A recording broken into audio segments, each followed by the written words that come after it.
On this episode of Fitness Junkeez, we meet Eve. People say like fitness saved my life, and I mean, really did. I mean, I didn't have like the best upbringing, Going back when I was 17, I was dating this guy and he was playing with a gun. It was like, I didn't know any better, like so young, don't know, like you shouldn't be around a guy that's pointing a gun, playing with it. He was pointing it at me and he was just messing around. It was just one of those things. He thought he was cool, like, hey, I'm flashing this gun around. And he started pointing it at my leg. And just kind of like, does this scare you? Does that scare you? And I was like, oh, no, it's whatever. And he kind of pointed it towards like my pelvic bone. And I went to go push the gun, like move it. And he had his finger on the trigger. And it shocked me. What was that like? Oh my God. Enjoy the show.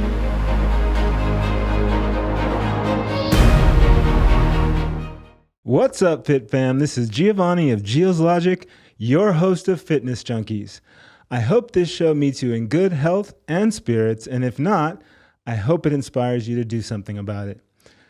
Well, I have another guest here that I've been dying to meet for a while. She's a very busy woman. I'm so glad you all get to meet her. Hello, Eve. Hi. Thanks for having me. Yes. So I ask each of my guests, because they're 100% fitness junkies, how did you get into fitness? Oh my God, that's like a really, really long story. We're here for you. We got time. Well, I'm sure a lot of like the people that are in the fitness industry or that got into fitness have like a crazy story. A lot of people say like fitness saved my life, and I mean, really did. Going back, I want to say when I was like 17, well, I mean, I didn't have like the best upbringing, and going back when I was 17, I was dating this guy and he was playing with a gun. It was like, I didn't know any better, like so young, don't know, like you shouldn't be around a guy that's pointing a gun, playing with it. And he was playing with the gun and he was pointing it at me. And he was just messing around. It was just one of those things. He thought he was cool, like, hey, I'm flashing this gun around, And he started pointing it at my leg. And just kind of like, does this scare you? Does that scare you? And I was like, oh, no, it's whatever. And he kind of pointed it towards like my pelvic bone. And I went to go push the gun, like move it. And he had his finger on the trigger. And it shot me. Like, no way. Yeah. Where? Like near my crotch. Oh, yeah. shit. Mm-hmm. Wow. Yeah. What was that like? Oh my God. I mean, it was pretty crazy. I don't remember much of it because it was so long and I was in shock, but I do remember I was wearing these like tan pants. And when I jumped up because I was in so much shock. I was there with another friend. Like I said, it was just like a little hangout. And I jumped up and I looked down and there's like, because I'm wearing these tan pants, all I see is like blood dripping down my legs. Right. And I'm freaking out, and within minutes I passed out on the ground. My friend's like trying to keep me awake because at this point I'm losing so much blood. And they were scared to call the police because they're like, the guy in trouble. He's gonna go to prison. She's gonna die. Like, what are we gonna do? So at this point, I'm just like trying to survive. So I'm like, hey, if you guys call the police, like I won't say anything. I'll say that something happened, Right. Long story short, they ended up calling the police. They came. I was in the hospital for like almost 3 months. They had to cut me open, reconstruct my bladder, and hit my uterus. And I mean, I was with I had a catheter on for like, I want to say almost 4 months strapped to my leg. Yeah. So it was a really, really scary point in my life. I was out here in Vegas by myself. So my family was in California. My mom came out here for a month to help me recover. It was a really, really scary, I had PTSD for the longest time. And then shortly after, I met my son's father. My son's going to be 17 here in May. No and, way. Yeah.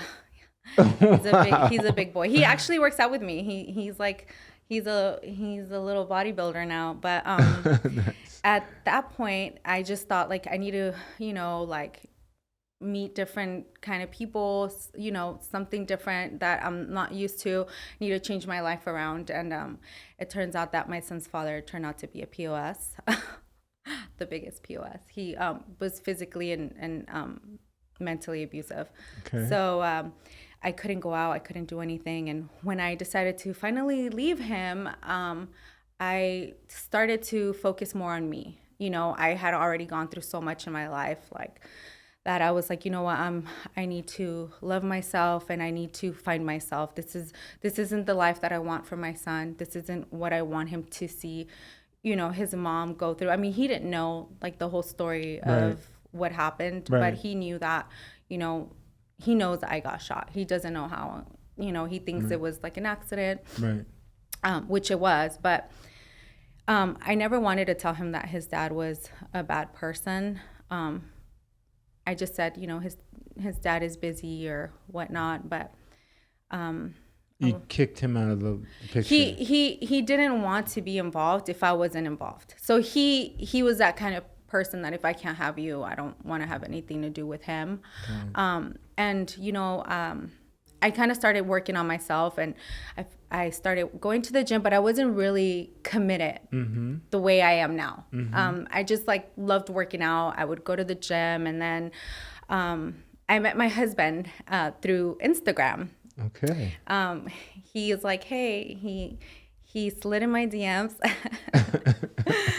He was like, hey, what gym do you train at? And I was like, oh, I go to LVAC. He's like, oh yeah, I think I've seen you there before, which was a lie. It's bullshit. Right. He didn't see me there.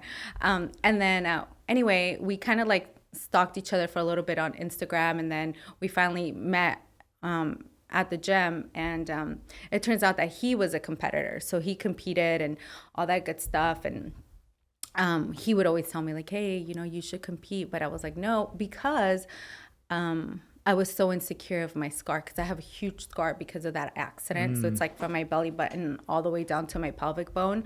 So I was super insecure. I didn't ever want to do that. I was like, I could never see myself doing something like that, you know? But then I was like, you know what? I just like started working out. I hired a coach, and he's like, hey, you have good genetics. Like you should, try to compete. And I was like, well, I don't know. Like I'm scared, you know? And I did it. I competed. I mean, my husband convinced me and my coach convinced me, and I won the show. So I was like, What okay. show? The first one, oh my God, I did, can't remember. I know I did the Ace of Stage. That one I won the overall. That was my second show. And then the first one, it was a Samson Showdown. Yeah, I did that one one. coming up today. It's actually today. Yeah. So, that's kind of like how I really got into fitness. I mean, it's been a roller coaster. Like my whole life, I can literally write a book about it, but You should. yeah, so it's been a journey, but I actually have hypothyroid. Okay. So I found that I had that when I was around 24. I've always been like a really, really skinny girl, like no legs, no butt, no nothing. They used to call me spatula. And out of nowhere, I put on all this weight. Like I think I put on like 50 pounds in a month. I just got big, and I was like, what's going on? Like, why am I putting on all this weight? And I started feeling really weak and dizzy and no energy. I couldn't even speak. I was just so like blah all the time. And I just finally one day I just collapsed, went to the doctors, and they're like, yeah, well, sorry to tell you, but you have hypo and you're going to have to take medication for the rest of your life. And so that's kind of been a journey, because it's like, it's hormones, so it's like always fluctuating. And, but, I hear girls that say, oh, yeah, I have hypo. I can't lose weight. And, it's bullshit. I mean, yeah, it's harder, but you can make it happen. Right. So fitness actually really saved your life. It kind of made your life. Yeah.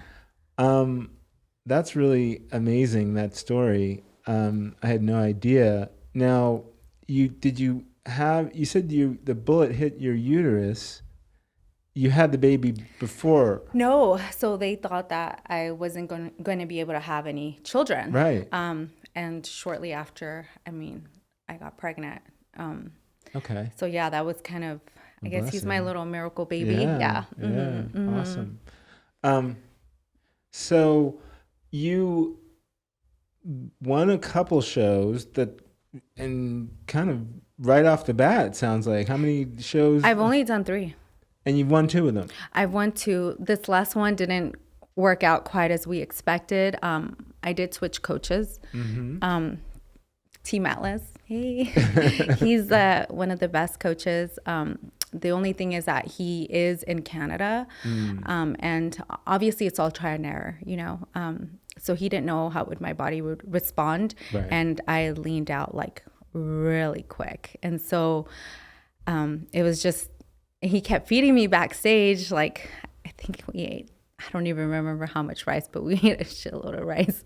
So you were too lean? I was too lean. And that can be a big factor. It's crazy because it's like you're getting dinged for working too hard. Right. Almost like I'm one of the most conditioned there. And I got 3rd call outs. That was like, holy crap. Right. It was, oh my God, I felt like I was standing there when they were they were calling the people out and the girls out, and I was like, okay, like, no, they haven't called my name, first call outs, nothing.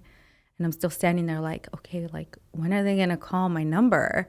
So then they do second call outs, and I'm like, did I miss my number? Did I miss my number? Or are they calling the wrong number? So I'm actually looking down at my number like, right. What's going on, I see that all the time. And I was like, girls. Fuck, like, what is happening, Right. So then they do 3rd call out, and I don't even remember where I placed because they usually do like prejudging and then you come back for finals. Right.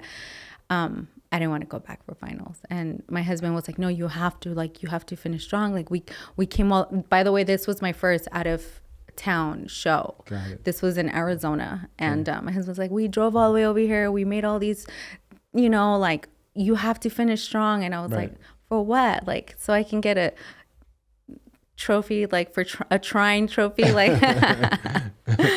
Yeah, so that one was really hard for me to it really hurt me. Well, when you have that much success so quickly, you don't expect challenges like that. And you know what? Everyone that I talk to, they're like, hey, usually it's like you work hard, then you win. It's like for you, it's like, hey, I did a show, I won. Hey, I did another show, I won the whole show. And then like you expect to go into your next show and be like, I'm gonna freaking kill this, because I don't stop working. Like, like I was busting my ass for the show. I went above and beyond for this show to the point where I was scared for my health. I was so weak. I couldn't even pull up my pants. That's how weak I was. I'd have my husband like, hey, help me. I was so tired. I would like finish every cardio session like crying. I was like, I'm so done. Like, I don't want to do this anymore. Like, and it was definitely one of the most challenging preps I've ever done. Not like I've done a million or anything like that, but it's definitely a very mental like sport. Like, you have to be, it really, really like challenges you mentally for sure. Yeah. And you said that result of that 3rd show hurt you emotionally. Oh, for sure. Yes. Yeah, I'm a trainer as well, and I feel for the girls, specifically the women, because you all are objectified anyway, just living life, and then you put yourself in a tiny bikini on stage and say, judge me. And if your head's not in the right place, it can rock your world. Oh, for sure. Because we get up in the morning to go to work or whatever it is to start our day. We're expensive. You know what I mean? We get our hair done. You start getting older, get a little Botox, and get your makeup done and your nails, and it's a lot because you want to feel good for yourself. You want to feel good. But I mean, I'm sure any girl would be lying if they say they don't like it when somebody compliments them. You know, it's, if you don't get complimented, I mean, I'm just saying, like, some girls like, oh my God, some guy, you know, I guess it just depends on how you get complimented. But if somebody's like, hey, you look nice, or hey, your hair's pretty. So you already feel like you have to look a certain way. So then when you're on stage, you're just like, holy crap, like my glutes ain't big enough, my shoulders aren't capped enough, or, you know, and then I'm bloated or whatnot, you know? So, I mean, I know a lot of it's genetics too. So it's like you can work really hard. And unfortunately, that's kind of a big factor, you know? It's genetics too. Yeah. So if you're not gifted. Right. And so after that show, did you get depressed? I did. It hit me hard. I got super depressed. The thing is that I wanted to do this show to be the one. Like, this was the one show.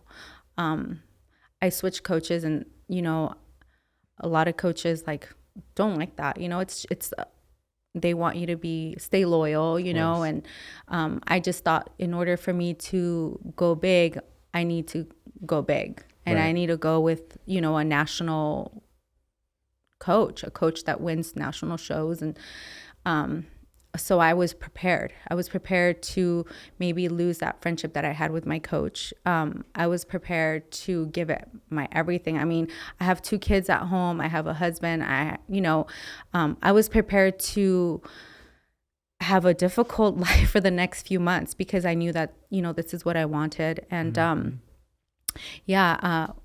we were planning on, after this show, after I won my pro card, for us to try for a baby. So I have the 17-year-old, and then my husband has the 10-year-old. Her name is Avery. And when we met, she was 3. And her mom passed away 6 months after in a car accident. Okay. So I became her mommy. You know, and my husband became my son's father because his dad's not around. So it worked out perfectly. You know, we're a great, happy family. Nice. But we just kind of wanted that one that we can have together. So we agreed that after I won my pro card, that we would try for a baby. Right. So me not doing well at the show was kind of hard. And so I told my husband, you know what, like, let's just try for a baby now then. And this whole time we've been trying, and I got pregnant in November. I was pregnant and had a miscarriage, like, I want to say 2 weeks after, and then got pregnant again, had another miscarriage, and then got pregnant and had a miscarriage on Christmas. So we were kind of like, okay, this is stupid. And it was just more like, I lost the show, and now I can't get pregnant. And I was so freaking depressed. Like, it was just going through so much. I was like, okay, like, my thyroid was out of whack, and I was a hot mess. Honestly, I couldn't work out. I was on bed rest for like 2 months while I was pregnant. Oh God. So, it took a big hit on me for sure. Like, I still loved fitness and wanted to, you know, push myself, but I was in a really, really dark place, to be honest. Like, my friends would call me, ask me to come out. I didn't want to go anywhere. I just felt defeated. And not that, you know, not winning a show is gonna do that, but it just felt like I gave it my all. I did so much. I sacrificed so much. And that's, I mean, it's almost ridiculous to think, though, that when you put yourself out there like that in the fitness world, in our society, that you can completely separate who you are for what the judges are telling you are. Because it's like, when you say no to me that I'm not the top, it's like, it's human to feel something about it. Yeah. And So I mean, I feel for you and all the women that compete, and the men. On all these women that compete, I mean, all of these women are beautiful. They're Yeah. gorgeous, Yeah. you know, and every single woman is so nice, so sweet. It just kind of like, and they can have the hottest body, but it's what the judges want. They might want something today and they want something tomorrow. So it's just basically what they want. You know, you might have a really beautiful body, but hey, they want you to look leaner. They want you to look fuller. So, yeah. So how did you get out of that hole? What did you do? Are you out of it yet? Yes. Okay. I am out of the hole. Good. It took me a while. For me, it just, no one can, you know, you just got to get out of the hole on your own. And then I got out and I started running. I mean, I went from like not really doing anything, being in the slumps, and now I'm like super busy, and I have a lot to be grateful for, and I feel like sometimes when, you know, things don't go our way, we lose sight of that. And, you know, I have a beautiful family, an amazing husband, really good friends.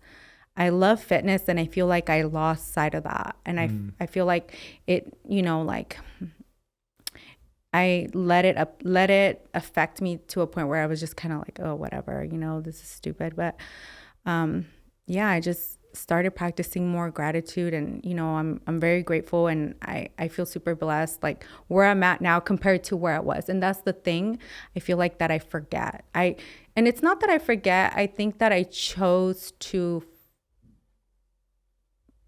slide it under the rug and just ignore it, because sometimes out of sight, out of mind, you know. And but sometimes it's good to face your past and your childhood trauma and whatever it is that you went through, because you feel more gratitude. You feel like, holy crap, like look where I was a few years ago and look where I'm at now.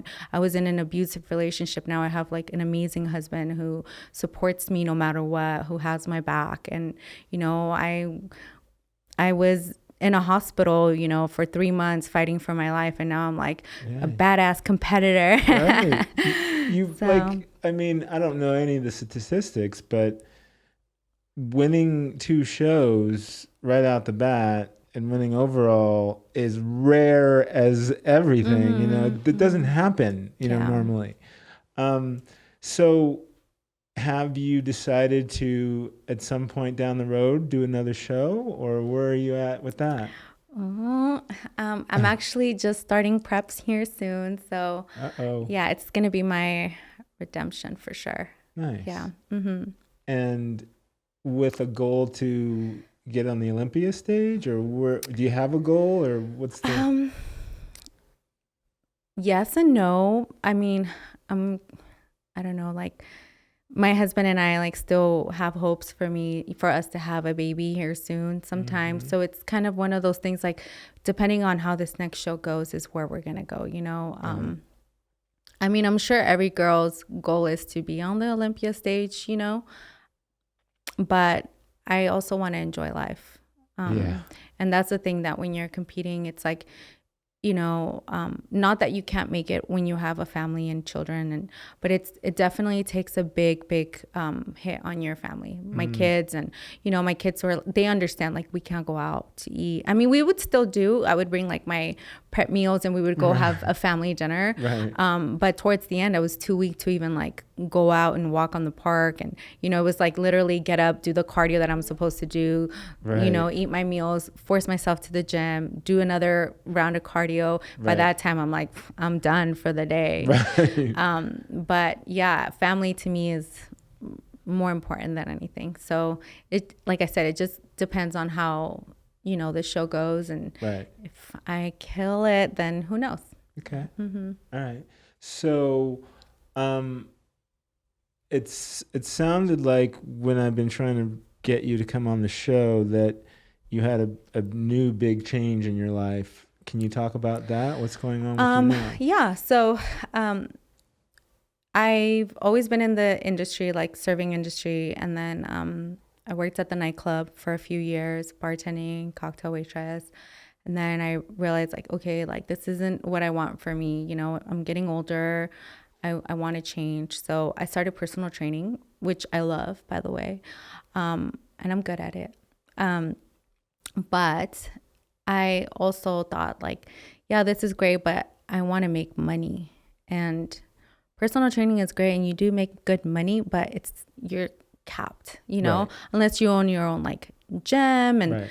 stuff like that. So I was like, no, I want something else. Like I want my kids to be proud of me. I want to be a badass, successful, fit chick. I love it. So I was playing around with the idea of like maybe Cosmo or whatnot. And actually my husband's a realtor. So if you need to buy a house, so he's a realtor, and one of his clients really loved Johnny, that's my husband's name, and offered him a job as a mortgage loan originator.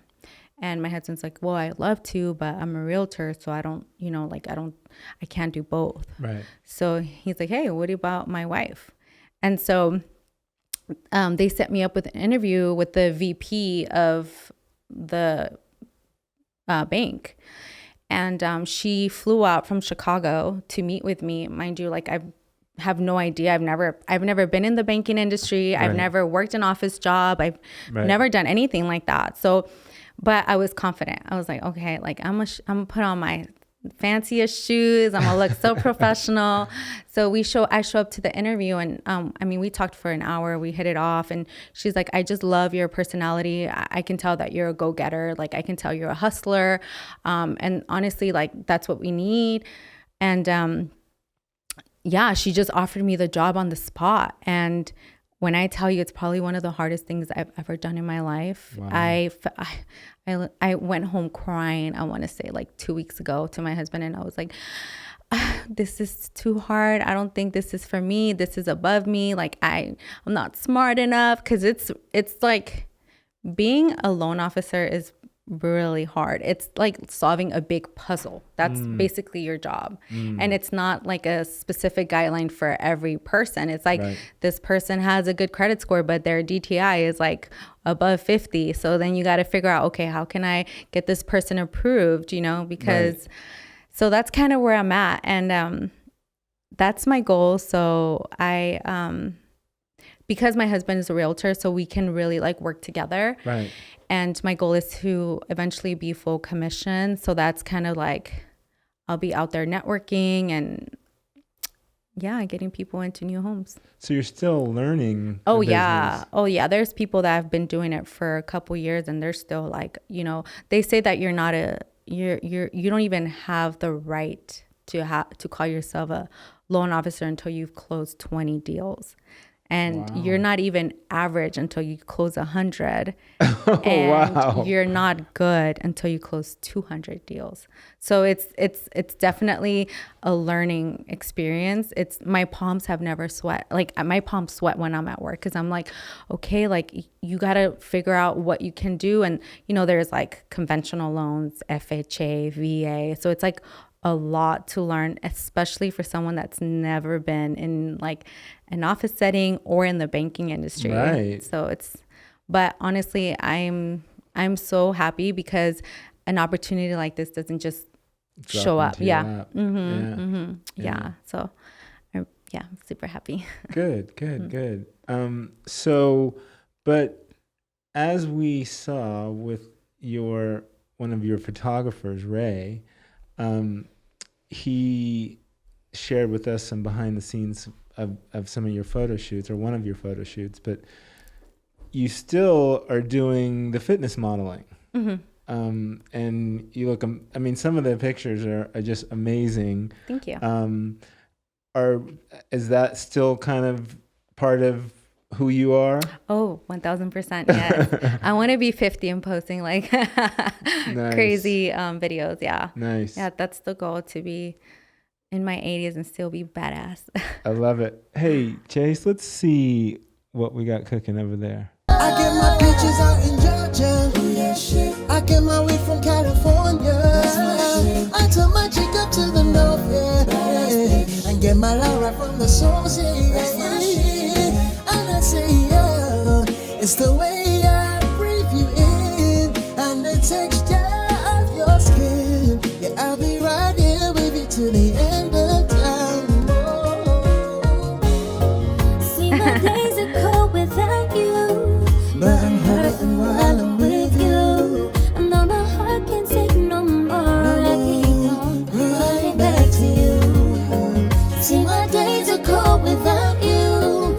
I'm hurting while I'm with you. I know my heart can take no more. I keep on. Cause no matter how I think we grow, you always seem to.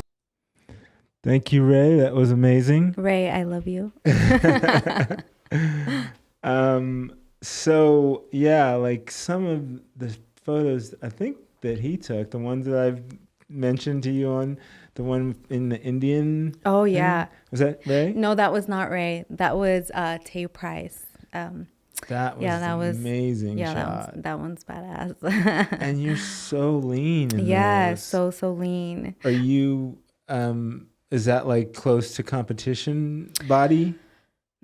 That was, I want to say, no, yeah, that was like 2 weeks out from my show. 2 weeks out? Yeah, 2 weeks out. But you know what? I have been working out before I started, competing. Mm-hmm. So I feel like I had that advantage where like I don't know if you noticed, like I have a crazy back. Like my back's like one of my biggest strong points. Ridiculous. Yes. Like I wish it was like my glutes, I'm like, damn it, I have to kick my ass so hard just to get like big glutes. But no, my back is like, I won't train my back for a whole month. And I train it one time and it's like, whoop, there it is.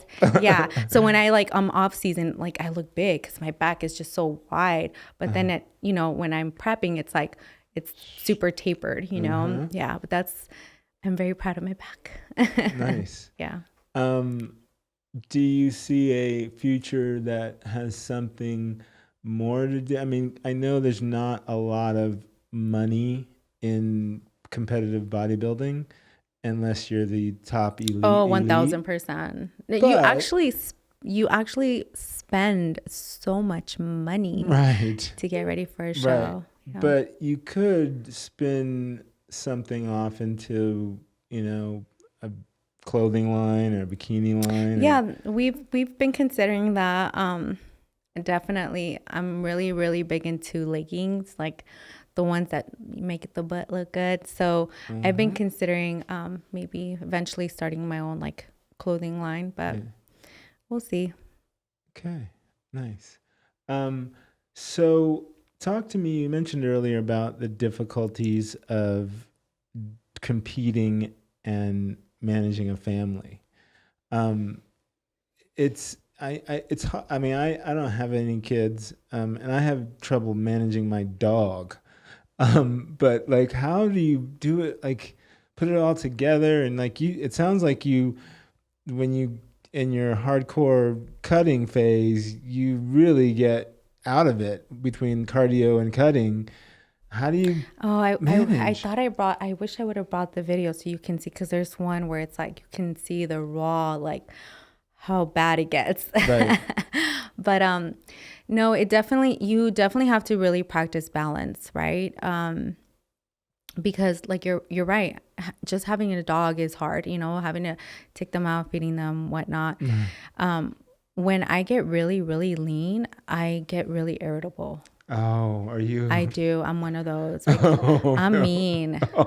Yeah. Angry. My husband's like, I'm scared. Like, he's like, I'm scared. Like, I don't know if I want you to do another show. Like, I'm scared for us because I'm mean. And I'm very apologetic towards the end. And I'm like, oh my God, thank you. You're really like the MVP. Right. Really, really, it takes a lot to put up with me. But I'm the most loving. I'm super like, I like to treat others with respect. I'm very polite. I always try to help everyone that I can. But towards the end of my prep, I am not a nice person at home. Right. At home. Right. So yeah, it's hard because, when you start your prep first, you gotta adapt, right? Like understand like, okay, I have to eat all these meals. It's not the same where it's like, oh, if I don't feel like going to the gym, I had a bad day, I just don't want to go. It's one of those like, well, you don't have an option. You have to go. Right. In the beginning, it's not that hard. It's like, okay, you just kind of get used to it. Towards the end, when you start feeling weak and you don't have the energy to do anything, you have kids. So it's like, it's not my kid's fault that I put myself in this situation, So I do try to make time with them, but I am very vocal and I do talk to my kids like, hey, mommy's going to start a prep here. You guys know what that means. They're like, yeah, we know. But I still give them the rundown. Like, hey, if I am snappy for whatever reason, or, just know like it's mommy's just hungry. Yeah. So I try to explain to them, I apologize so much during prep because I come home and if the house is like a mess, I lose my shit. And, but we do try to have a balance, but it is hard. Like, especially, like my husband and I, like, we don't get date nights really. We don't go out.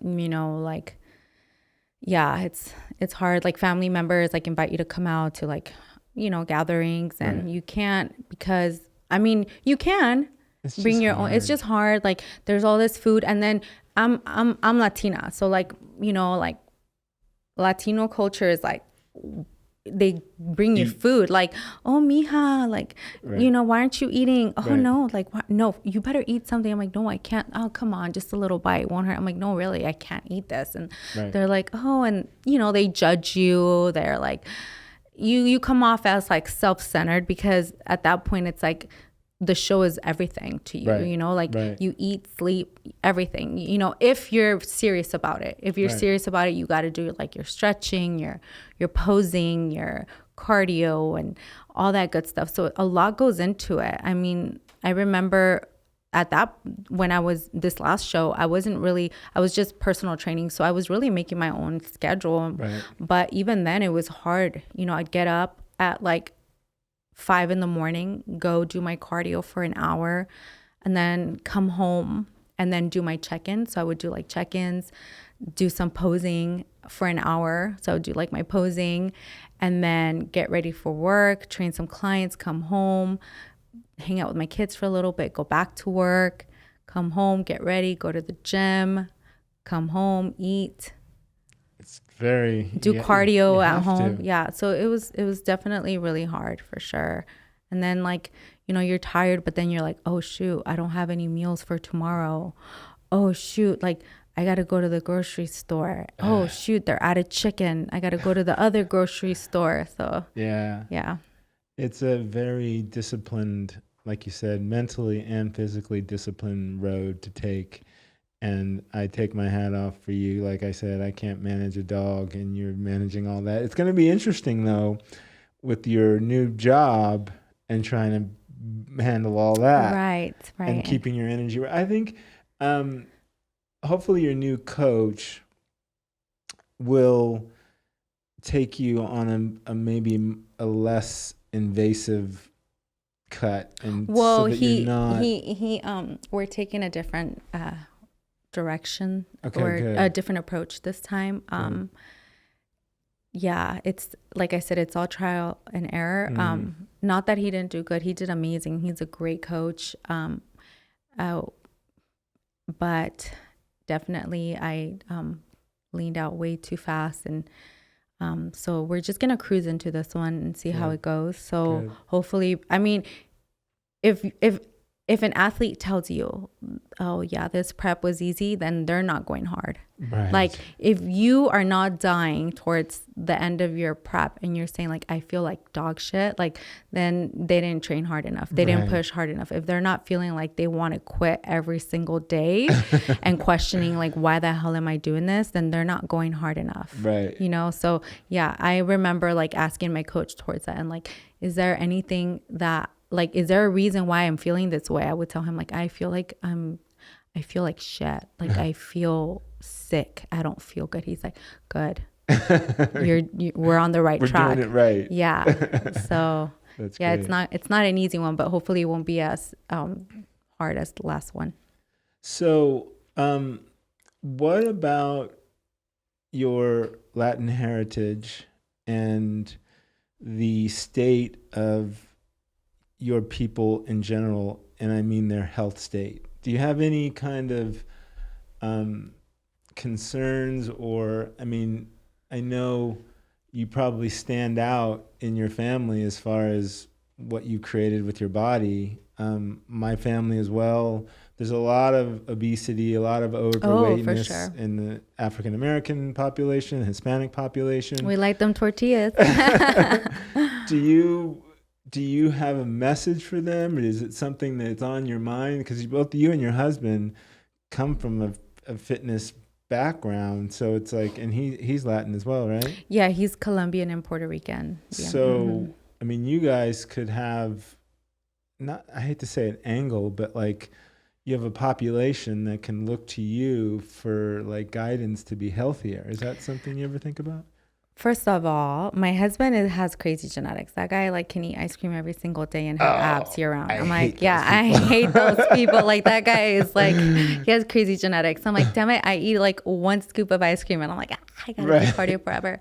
But no, so I have we're 6 siblings. 3 sisters, and they're beautiful, by the way. Like my younger sister, her name is Jocelyn. She has great genetics. Like she actually was gifted with the butt. I wasn't. I had to work my ass for one. But my mom, she would run when she was younger, but was never really into fitness like that. And I would always push her, like, hey, you know, you need to work out. She gained some weight, and she's like, no, I would never do that. I don't want to work out. And it's so funny because now she's in the gym all the time, calling me like, okay, when are you gonna work out with me? Nice. And so like she's really, really into fitness, and I'm so happy because my husband's like, that was all you. Like years ago, she would have never stepped foot in a gym, you know. But yes, for sure, the Latino culture, like I said, we love to eat our tortillas. So honestly, when I talk to people and they approach me and ask me like, hey, you know, like, how do you get to look this lean or whatever? And I mean, I'm not going to sit here and bullshit you and say that I stay lean year round. I don't. I love food. I love food like a lot. I'm a big foodie. Okay. So I don't stay lean. It's not in my genetics. Like I said, I don't like, there's some people that like, you know, can get away with eating whatever they want, do like 10 minutes of cardio and they're like, they look good, you know. Right. I don't look like that. Right. Like I have to either do cardio. If I don't do cardio, like I will gain weight, especially because of my thyroid condition. Like I'll get big, you know. Right. But I always tell them, like, to be honest, it's not really, don't focus on looking a certain way. Just focus on feeding your body good stuff. You know, like you want to stay, it's for longevity, you know? Yes. So if you want to be healthy, like focus on like, especially when you're, you know, once you hit your 30s, like you want to focus on, you know, your heart, your joints, or, you know, if you don't use it, you lose it. So I always try to tell everyone like, hey, if you want to look a certain way, just focus on eating healthy, taking care of yourself, taking care of your body, you know, and mental health too. Like you get in the gym, you start working out, you start feeling good, you know, you start feeling good, you look good, you feel good, you do good, you know. 100%. So it goes hand in hand for sure. It kind of hurts my heart sometimes. It's like it's kind of, you know, between the socioeconomical situation for many, you know, people of color and what they have to eat. You talk about feed yourself good stuff. It's expensive. Right. They don't have that like, access. It's easier to go to McDonald's and get like $1 cheeseburger. Right. It is. Right. It is. It's like, and it's so crazy how they do that, right? It's like, oh, like they're going to tax you to go to a healthy, you know, like Trader Joe's, Sprouts, Whole Foods, you know, you're paying like twice as much to eat healthy, but it's like, you're paying what, $10 for leaves? You know what I mean? Right. So it should be the other way. Definitely. So I love that you are setting a great picture, and for the young Latino women and men out there, like to look to you, because I think what you do to your body, and I'm glad that you're kind of maybe taking a little different angle at, you know, competing, is inspiring. You know, it's like, because I know even with your hormone thing, it's even another level of difficulty. Plus you love to eat. I mean, like to keep your body, and you say you're not in, you know, year round, you're super lean, but you look good year round. It's not that you throw it all away and become, you know, a fat bastard. I love to eat. That's why I work out. Yeah, same here, 100%. But yeah, it's good, and I love that you you recognize that the Latino people need good representation, and that's important. When they picture a Latino, they picture short, dark, and stubby, and I just feel like we need to like change that, because I've seen some Latino girls. Oh my God, they're they're sexy. Well, especially the whole wellness division. Oh my goodness, yes. I honestly I've been considering it, because I don't train quads. I don't, because they get big. Like I probably train. Not even kidding. Like in the last year, I've probably trained quads like 3 times. Wow. But I'm like, I don't know. Like I just find that so sexy. Like the wellness girls, that's like proportion. You know what I mean? Like curvy, small waist. And they still stay small. Like their upper body is still very feminine. Right. It's more like just have those really big quads and glutes and hamstrings. Yeah. It's very sexy. And a lot of Latina women's and Brazilians. Yeah, that's like for sure. Yeah. So y'all are crushing wellness. But have you seen how hard these Brazilian girls train? Yeah. Yeah. Yeah. Oh my goodness. It's next level. So other than giving your coach a shout out, Ray a shout out, the other photographer you mentioned, do you have any sponsors or affiliates that you want to shout out that have helped you on your road? Or yeah, I mean, Tim is another great photographer that I work with. He's amazing. Super, super nice guy. I mean, my coach James, my husband. awesome. Yeah, I mean, all my friends. I don't. Oh, Gat, what's up? But I mean, if you know me and we're friends, you know that I love you, and we're like this. Yeah. Nice. All right, this was really fun. I'm so glad I got to know you and got to know your story. It is a roller coaster. Yeah. I'm really excited to see your next prep and where that goes. It sounds like you're gonna do something, because your mental is on point, and I've seen what you can do with your body. So it's look out, world. Oh, we've been working. Look out. We have. Awesome. So much. Thank you for your time. All right, Fit Fam. This was a good one. Watch it to the end. Until next time, I'm out.